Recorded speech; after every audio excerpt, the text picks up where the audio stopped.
Welcome today. The goal is to show you what it takes to found and run a digital business. So of course now you probably think, where do I get all the information from, right? The main tool I would use, especially at the beginning, is just yourselves.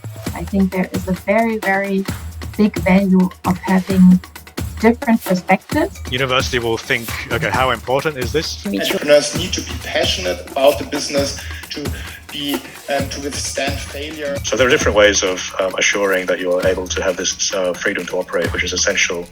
There's so many opportunities, but please know your risks, at least to mitigate those that you find. There's more and more investors investing, and they are also investing larger and larger. It's about that you are structured so that you are able to raise finance. When you start, when you don't have the money to hire someone, marketing is such a big world. What we're going to have to do is to trade off always having enough liquidity with still being able to maintain, run, and also hopefully grow. It's like insights and also how to do the financial.